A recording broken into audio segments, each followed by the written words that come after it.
Welcome!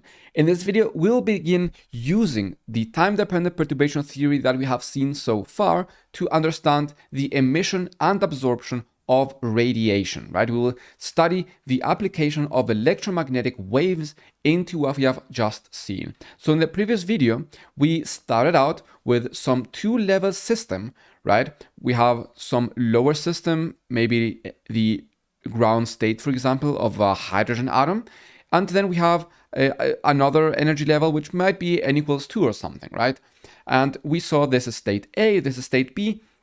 And we found that the probability, if we started out in state A, of finding our particle in state B oscillated through time. So sometimes we can find it in AB, sometimes A, sometimes B. It was oscillating back and forth.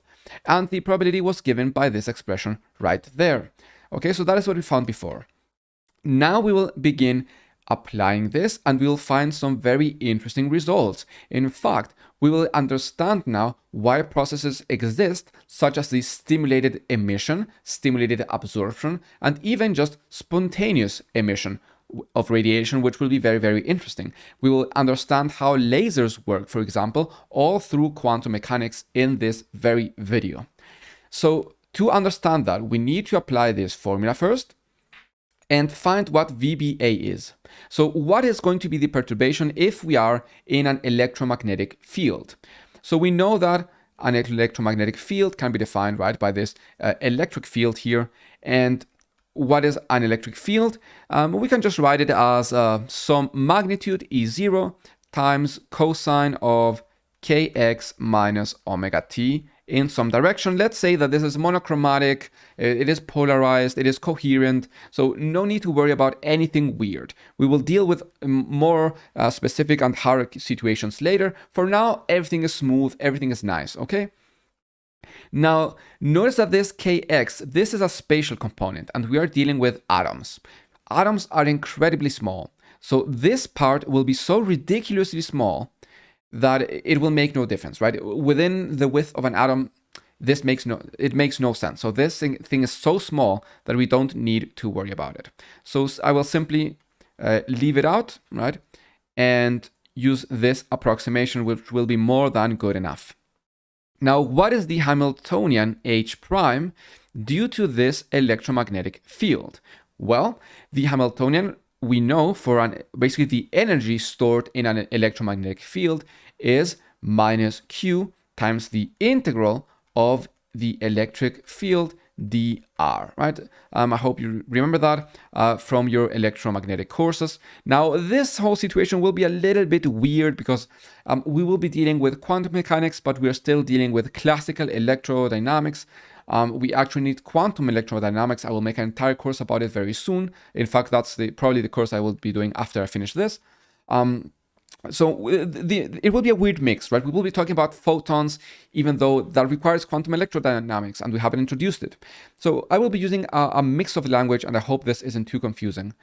Okay, so this integral is quite simple. We have minus q integral of E0 cosine of omega t in the k hat direction dr. But what is the dot product between this? Well, dr, this is in Cartesian coordinates, dx, dy, dz. But k hat is only in the z direction, so that means that the dx and dy parts will not yield anything.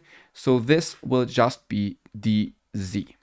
Okay, there is no z component anywhere there, so this is minus q E0 cosine of omega t, and then we integrate dz, which will give us z. Okay, so that is our Hamiltonian. Now, what is this going to give us? If we want to find h prime of BA, right? H prime of BA, this is going to be psi A, and then everything that is inside, so minus q E0 cosine of omega t times z, psi A, sorry, this is the other way around. This is psi B, psi A, sorry. So this is psi B, and the other one is psi A, there.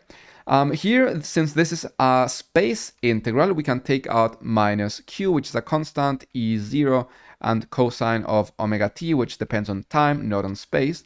And then we have psi B, z, psi A.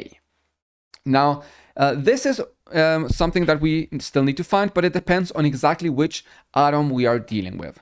However, in atoms like the hydrogen atom, right, in situations like the hydrogen atom, this thing will very, very, very often be 0. And in fact, we have seen that in problem 9.1 from Griffith's book.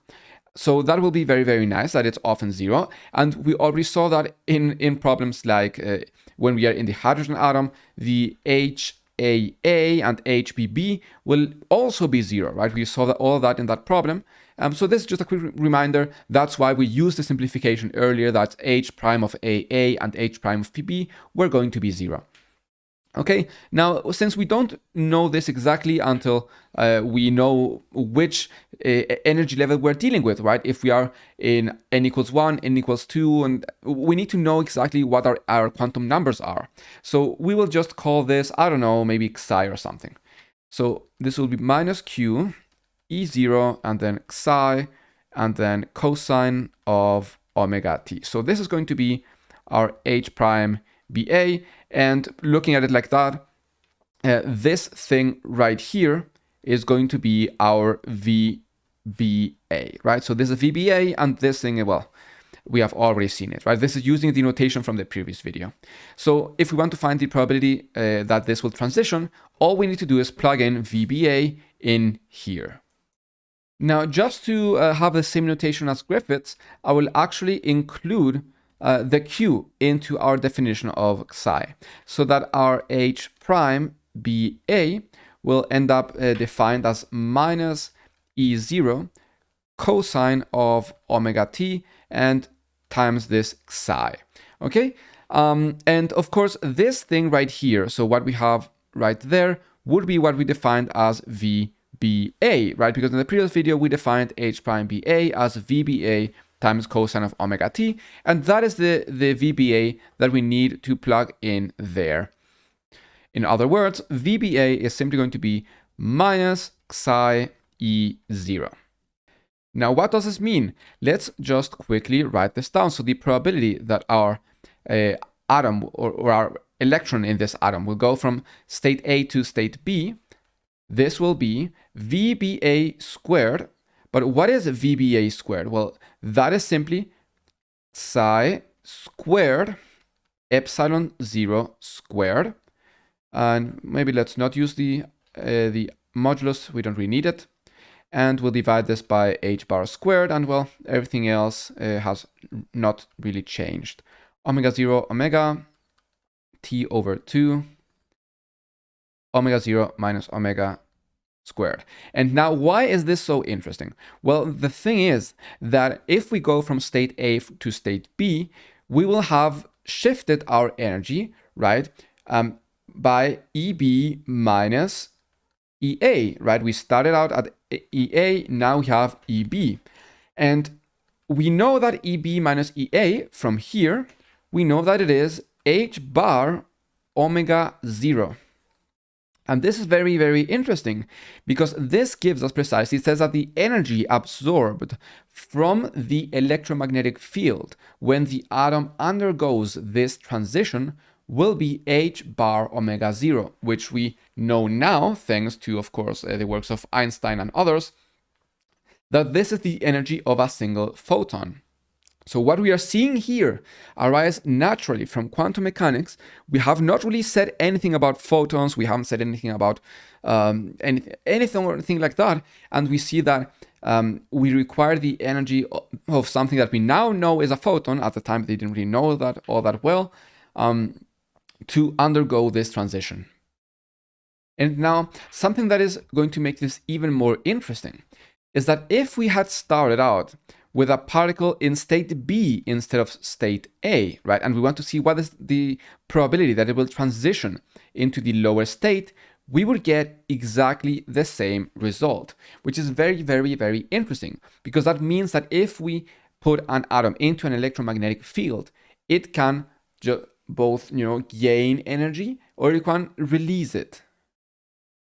And now this is very interesting because this means that depending on where your atom is, right? Is it in state A or state B, right? If it is in state A, in the lower state, and you apply an electromagnetic field, then it will end up taking a photon from the field. But if it is the other way around, then it can end up giving a photon to the field. And what does that mean? That means that, for example, in the case where you go from B to A, right, you have state A, you have state B, right? One photon goes in, your system goes down, right? You were up here, now you are down there, and you emit another photon, right? The initial photon wasn't absorbed, it was already there, and then you emit another one. So you went from 1 to 2. So this is very interesting. You amplified the photons that were coming in. So that means that if you have a material where you know that you have a lot of photons in state B, then you could have it so that you have basically a chain reaction, because now these photons can interact with another state, or maybe several states, where you have something in state B, right? And you have 2 going in, and you end up having, right, you have 2 maybe in state B or in different atoms, and then each one will end up releasing 2. So you went now from 2 to 4. So this means that you can use this quantum mechanical principle to construct a device if you use a material where you have a lot of electrons in the upper states, where you just put a few photons in and you end up getting a lot of photons out. Now, this is something that is called light amplification by stimulated emission of radiation. That is the official name of this mechanism, and notice the initials of this: light amplification by stimulated emission of radiation, or laser for short. And that is exactly how lasers work. This is the fundamental principle of lasers. Of course, you have to be very careful. Your states have to be in the upper state, otherwise you are going to end up just taking the photons from the system. Now, we have talked about the stimulated emission and absorption of radiation, but there is one more very important principle here, and that is the spontaneous emission. And that is that we have some atom that is in an excited state. Maybe we did it by stimulated absorption, but now it is in state B, and we saw that at some point it is just going to go back to the lower state. And that is something that we know happens, right? Atoms everywhere, even if there is no electromagnetic field, they still do this. You have an excited state, and then eventually it just goes back down, even though there is no electromagnetic field present. And that is something that doesn't really make any sense, because as we have just seen, we need an electromagnetic field for this to happen. So how is it that spontaneous emission happens at all? Spontaneous emission. Well, the answer to that is that this is a lie.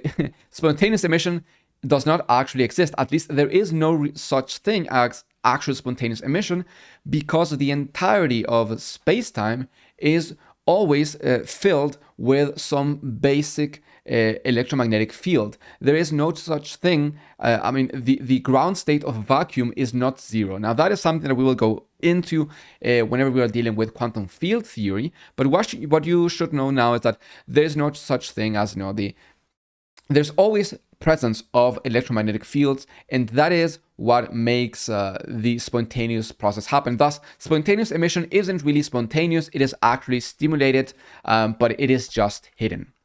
So there we go. This is a very, very, very interesting, and you can see very simple just application of time-dependent perturbation theory, and it actually allows us to explain and understand some real-life phenomena.